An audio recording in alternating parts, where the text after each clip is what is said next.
ಅದೇನೋ ಅಂತಾರಲ್ಲ ಗುರುವೆ, ಅಲ್ಪಂಗೆ ಐಶ್ವರ್ಯ ಬಂದ್ರೆ ಅರ್ಧ ರಾತ್ರಿಲೇ ಕೊಡೆ ಹಿಡ್ದಿದ್ದಂತೆ. ಆ ರೀತಿ ಆಯ್ತು ಕತೆ.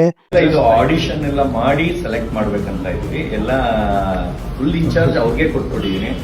ಇದು ಬರೀ ಮಾತಲ್ಲ, ಈ ಯಶ್ ಅವ್ರ ಅಮ್ಮನ್ನ ನೋಡಿದ್ರೆ ಯಾವಾಗ್ಲೂ ಕೂಡ ಈ ಮಾತು ನೆನಪಿಗೆ ಬರುತ್ತೆ. ಆದ್ರೆ ಇವಾಗ ಅದೇ ಲಿಸ್ಟ್ಗೆ ಸೇರ್ತಾ ಇರೋದು ಈ ಡಾಗ್ ಸತೀಶನ ಮೊದಲೇ ಹೇಳಿ ಕೇಳಿ ಪುಂಗೋದ್ರಲ್ಲಿ ಫೇಮಸ್ಸು. ಅಂಥದ್ರಲ್ಲಿ ಮಗ ಬೇರೆ ಹೀರೋ ಆಗಿ ಲಾಂಚ್ ಆಗ್ತಾ ಇದ್ದಾನಂದ್ರೆ ಅಣ್ಣನ ಹಿಡಿಯೋದು ತುಂಬಾನೇ ಕಷ್ಟ.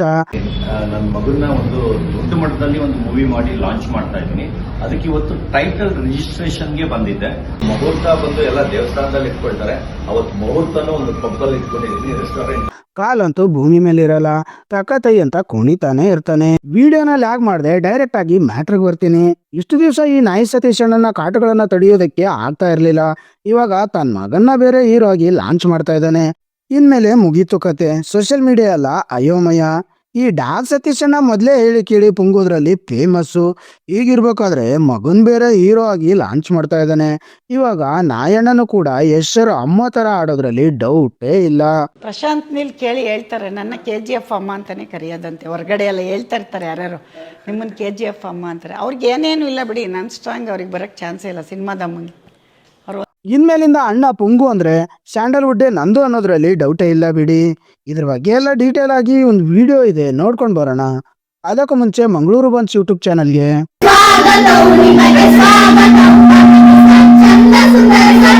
ಇವಾಗಿನ್ನು ಮೂವಿದು ಮುಹೂರ್ತ ಆಗ್ತಾ ಇದೆ. ಆಗ್ಲೇ ನನ್ನ ಮಗ ಹೀರೋ ಆಗೋದಾ, ನನ್ನ ಮಗನ್ನ ಹೀರೋ ಆಗಿ ಲಾಂಚ್ ಮಾಡ್ತಾ ಇದ್ದೀನಿ ಅಂತೆಲ್ಲ ಪುಂಗ್ತಾ ಇದಾರಲ್ಲ. ಹೀರೋ ಆಗೋದಂದ್ರೆ ಅಷ್ಟು ಈಜಿ ಕೆಲ್ಸನಾ? ಅದೇನು ಸ್ಟಾರ್ಟ್ಅಪ್ ಕೆಟ್ಟೋಯ್ತೆ. ಲೇ ಅಮಾವಾಸ್ಯೆ ಹುಟ್ಟಿದ ಮೈಗಳ ನನ್ನ ಮಗನೇ, ನೀನೇ ಜನ್ಮಕ್ಕೆ ಉದ್ಧಾರ ಆಗಲ್ಲ ಕಣೋ. ಮಗನ್ನ ಹೀರೋ ಆಗಿ ಲಾಂಚ್ ಮಾಡ್ತಾ ಇದ್ದೀನಿ ಅಂತ ದೇವಸ್ಥಾನಗಳಲ್ಲಿ ಪೂಜೆ ಮಾಡಿಸ್ತಾ ಇರುವಂತಹ ಈ ನಾಯಣ್ಣ ತನ್ನ ಮಗನ ಇನ್ನೂ ಕೂಡ ಆಕ್ಟಿಂಗ್ ಕ್ಲಾಸಿಗೆ ಕಳಿಸ್ತಾನಂತೆ, ಡ್ಯಾನ್ಸ್ ಕ್ಲಾಸಿಗೆ ಕಳಿಸ್ತಾನಂತೆ.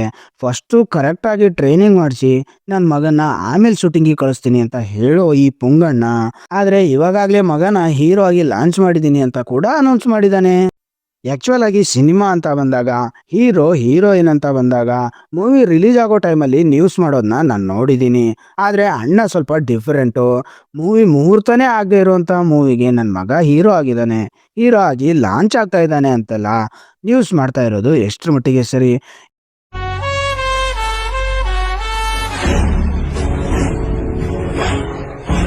ಎಷ್ಟೇ ಆಗಲಿ ನಂಬರ್ 2 ಹೀರೋ ಅಲ್ವೇ, ಸ್ವಲ್ಪ ಸೌಂಡು ಜೋರಾಗೇ ಇರುತ್ತೆ. ನಮ್ಮ ನಾಯಿ ಸತೀಶ್ ಅಣ್ಣಂಗೆ ಇವಾಗಷ್ಟೇ ವೈರಲ್ ಸ್ಟಾರ್ ಅಂತ ಅವಾರ್ಡ್ ಸಿಕ್ಕಿದೆ. ಅದನ್ನ ಜಗತ್ತಲ್ಲಿ ಯಾರಿಗೂ ಕೂಡ ಕೊಟ್ಟೇ ಇಲ್ಲ. ಇವಾಗ ನಾಯಿ ಸತೀಶ್ ಅಣ್ಣಂಗೆ ಮಾತ್ರ ಕೊಟ್ಟಿರೋದು, ಅದು ಕೂಡ ದೊಡ್ಡದಾಗಿ ಫಂಕ್ಷನ್ ಮಾಡಿ ತುಂಬಾನೇ ದುಡ್ಡು ಖರ್ಚು ಮಾಡಿ ವೈರಲ್ ಸ್ಟಾರ್ ಅಂತ ಅವಾರ್ಡ್ ಬೇರೆ ಕೊಟ್ಟಿರೋದ್ರಿಂದ ಇವಾಗ ನಾಯಿ ಸತೀಶ್ ಅಣ್ಣನ ಹಿಡಿಯಕ್ಕಾಗ್ತಾ ಇಲ್ಲ. ಅದರಲ್ಲಿ ಇವನ್ ಜೊತೆ ಬೇರೆ ರೈಸಿಂಗ್ ಸ್ಟಾರ್ನ ಹಾಕೊಂಡು ಓಡಾಡ್ತಾ ಇದ್ದಾನೆ.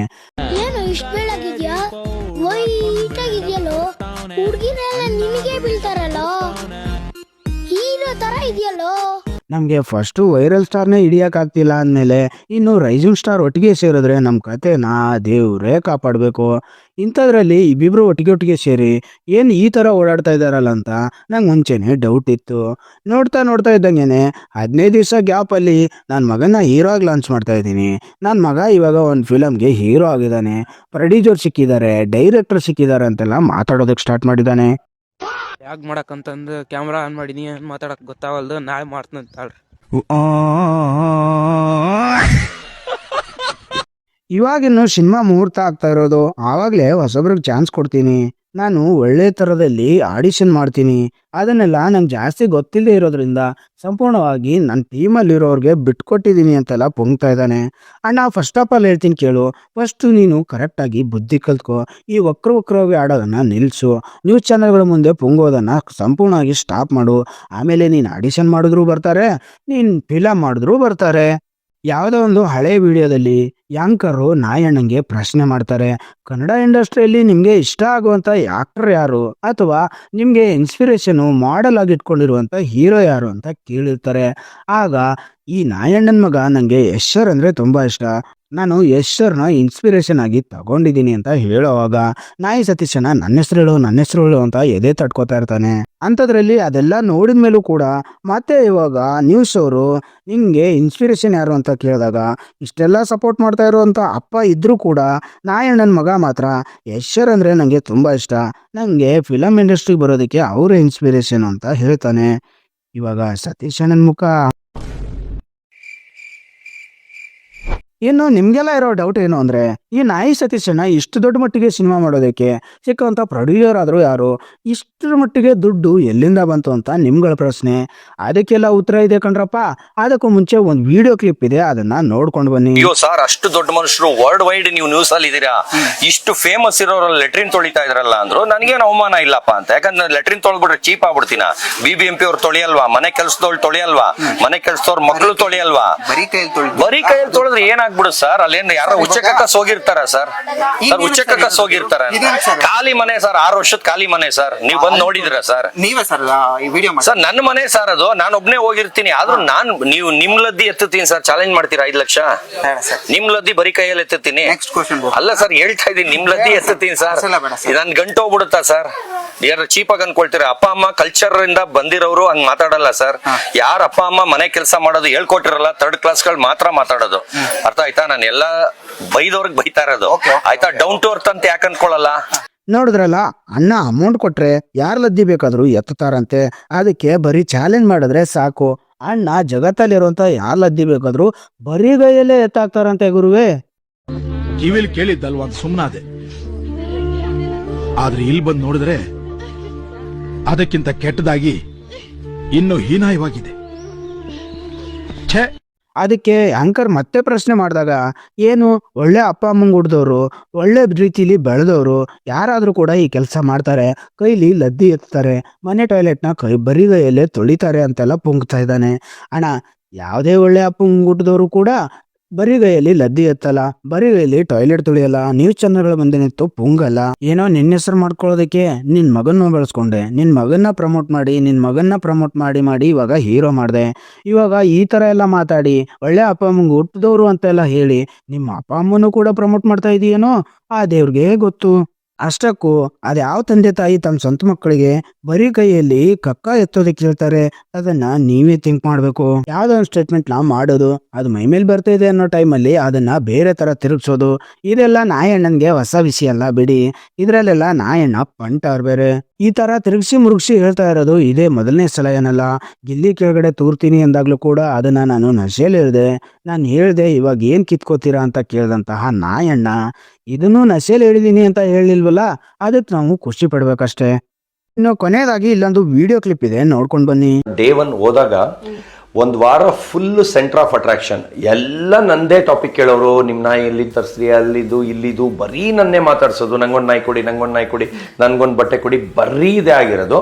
ಆ 1 ವಾರದಲ್ಲಿ 3 ಸಲ ಕಿಚನ್ನ ಚಪ್ಪಾಳೆ ತರ ಇಡೀ ಮನೆಯವರು ಬೇರೆ ಬೇರೆ ಕಾರಣಕ್ಕೆ, ಅಂದ್ರೆ ಒಂದು ಟಾಯ್ಲೆಟ್ ಕ್ಲೀನಿಂಗ್ ಆಗಿರ್ಬೋದು, ಅಡಿಗೆ ಮನೆದು ಇದಾಗಿರ್ಬೋದು, ಇನ್ನೊಂದ್ಸಲಿ ನಮ್ಮವರು ಅರ್ಥ ಮಾಡ್ಕೊಳ್ಳದೆ ಕೆಲಸ ಮಾಡ್ತಾ ಇರ್ಲಿಲ್ಲ, ಅದನ್ನ ನಮ್ಮವರೇ ಕಂಪ್ಲೇಂಟ್ ಮಾಡ್ತಾ ಇದ್ರು. ಅಂದ್ರೆ ಅವ್ರು ಬೈತಾ ಇದ್ರೆ, ಯಾರಿದು ಲೋಟ ಎತ್ತಿಲ್ಲ ಅಂತ ಅಭಿಷೇಕ್ ಅದನ್ನ ಹೇಳ್ತಾ ಇದ್ದ.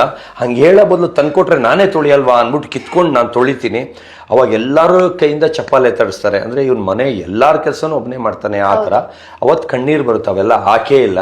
ಅಂದ್ರೆ ಅಷ್ಟು ಒಳ್ಳೊಳ್ಳೆ ಕೆಲಸ. ಆಮೇಲೆ ನಾನು ಬೆಸ್ಟ್ ಅನ್ಸ್ಕೊಂಡಿದ್ರಿಂದ ನನಗೆ ಫಸ್ಟ್ ವೀಕ್ ಯಾರು ನೋಡಿ ನಾಮಿನಿ ಮಾಡಲ್ಲ ಒಳಗಿರೋರು. ಆಮೇಲೆ ಸೆಕೆಂಡ್ ವೀಕ್ ಏನಾಗುತ್ತೆ, ಮಂಜು ಭಾಷಿಣಿಯವರು ಎಲ್ಲರೂ ಅವನ್ನೇ ಮಾತಾಡಿಸ್ತಾ ಇದ್ರೆ ಅವನದೇ ಆಚೆ ಓಡ್ತಾ ಇರುತ್ತೆ, ನಾವೆಲ್ಲ ವೇಸ್ಟ್ಗಳಾಗ್ಬಿಡ್ತೀವಿ ಅಂತ ಒಬ್ಬೊಬ್ಬರನ್ನೇ ಕಟ್ ಆಫ್ ಮಾಡ್ತಾರೆ. ಅವಾಗ ನಂಗೆ ಗೊತ್ತಾಗ್ಬಿಡುತ್ತೋ ಇನ್ನಷ್ಟೇ, ನಾನು ಈ ವಾರ ಹೊಟ್ಟೋಗ್ತೀನಿ ಅಂತ. ಅಷ್ಟ್ರಲ್ಲಿ ನೋಡಿದ್ರೆ ಮಂಡೇನೇ ನಾಮಿನಿ ಇದರಲ್ಲಿ ನಂದು ಬರಲ್ಲ ಸದ್ಯ. 1 ವೀಕ್ ಒಳ್ಳೆಯವನ್ ತಿನ್ನಲ್ಲ, ನನ್ನ ಹೆಸರೇ ಬರಲ್ಲ. 2ನೇ ವಾರದಲ್ಲಿ ಆದ್ಮೇಲೆ ನೆಕ್ಸ್ಟ್ ಬರ್ತಲ್ಲ, 3ನೇ ವಾರ ಗ್ಯಾರಂಟಿ ಅಂತ ಫಿಕ್ಸ್. ನೋಡಿದ್ರಲ್ಲ, ಈ ನಾಯಿಗೆ ಈ ನಾಯಣ್ಣನ್ಗೆ ಬಿಗ್ ಬಾಸ್ ಅಲ್ಲಿ ಚಾನ್ಸ್ ಕೊಟ್ಟಿದ್ದೆ ದೊಡ್ಡ ವಿಷಯ. ಅಂದ್ರೆ ಇನ್ನು ಬಿಗ್ ಬಾಸ್ ಇಂದ ಆಚೆ ಬಂದ್ಮೇಲೆ ಈ ನಾಯಣ್ಣ ಬಿಗ್ ಬಾಸ್ಗೆ ಮಾತಾಡಿರೋದೆಲ್ಲ ಕೇಳಿಸ್ಕೋಬೇಕು. ಆಮೇಲೆ ಬಿಗ್ ಬಾಸ್ ಬಗ್ಗೆ ಈ ನಾಯಣ್ಣ ಎಷ್ಟರ ಮಟ್ಟಿಗೆ ಮಾತಾಡಿದಾನೆ ಅಂದ್ರೆ ಆ ದೇವ್ರಿಗೆ ಗೊತ್ತು, ಮತ್ತೆ ಈ ನಾಯಣ್ಣಂಗೆ ಗೊತ್ತು. ಅದಕ್ಕೆ ಅನ್ನೋ ತರ ಇನ್ನೊಂದು ವಿಡಿಯೋ ಕ್ಲಿಪ್ ಇದೆ, ಅದನ್ನು ಕೂಡ ನೋಡ್ಕೊಂಡ್ ಬನ್ನಿ. ಯಾರ ಹೆತ್ತ ಮಗನೋ ನಮಗಾಗಿ ಬಂದನು, ಮೇಲು ಕೀಳು ಗೊತ್ತೇ ಇಲ್ಲ ಬಡವನು ಗೆಳೆಯಾನೆ. ಇದನ್ನ ನೋಡಿ ಮತ್ತೆ ಅಣ್ಣ BBMP ಜಾಯ್ನ್ ಆದ ಅಂತ ಮಾತ್ರ ಅನ್ಕೊಳಕ್ ಹೋಗ್ಬೇಡಿ. ಇದೆಲ್ಲ ಸುಮ್ಮನೆ ಡ್ರಾಮಾಗಳು. ಓಸಿ ಬಿಲ್ಡಪ್ ತಗೊಳಕ್ಕೆ ಮಾಡ್ತಾ ಇರುವಂತ ಕೆಲಸ. ಮುಂಚೆನೆ ನ್ಯೂಸ್ ಚಾನೆಲ್ಗಳವ್ರಿಗೆಲ್ಲ ಫೋನ್ ಮಾಡಿ ನಾನು ಇವತ್ತು ಈ ಜಾಗಕ್ಕೆ ಹೋಗ್ತಾ ಇದ್ದೀನಿ, ನಿಮ್ಗೊಂದು ಒಳ್ಳೆ ಕಂಟೆಂಟ್ ಕೊಡ್ತೀನಿ, BBMP ಅವ್ರನ್ನ ಮೀಟ್ ಮಾಡ್ತಾ ಇದ್ದೀನಿ ಅಂತೆಲ್ಲ ಹೇಳಿರ್ತಾನೆ. ನ್ಯೂಸ್ ಚಾನೆಲ್ ಅವ್ರಿಗೂ ನ್ಯೂಸ್ ಇಲ್ಲ ಅನ್ನೋ ಕಾರಣಕ್ಕೆ ಓಡೋಡ್ ಬರ್ತಾರೆ. ಆ ಥರ ವಿಡಿಯೋ ಮಾಡಿ ಅದಕ್ಕೊಂದು ಚೆನ್ನಾಗಿರೋ ಸಾಂಗ್ಸ್ನ ಆ್ಯಡ್ ಮಾಡಿ ನಿಂದು ತಾಯಿ ಗುಣ ಅಂತ ಸೇರಿಸಿ ಈ ಸೋಷಿಯಲ್ ಮೀಡಿಯಾನ ತಿಂದಾಕ್ಬಿಡ್ತಾನೆ. ಇದಪ್ಪ ನಾಯಿ ಸತೀಶ್ ಅಣ್ಣನ ಕತೆಗಳು. ಮತ್ತೆ ಮುಂದಿನ ವಿಡಿಯೋದಲ್ಲಿ ಯಾರ ಬಗ್ಗೆ ಬೇಕು ಅಂತ ಕಮೆಂಟ್ ಮಾಡಿ. ಮತ್ತೆ ಮುಂದಿನ ವಿಡಿಯೋದಲ್ಲಿ ಸಿಗ್ತೀನಿ. ನಮಸ್ಕಾರ.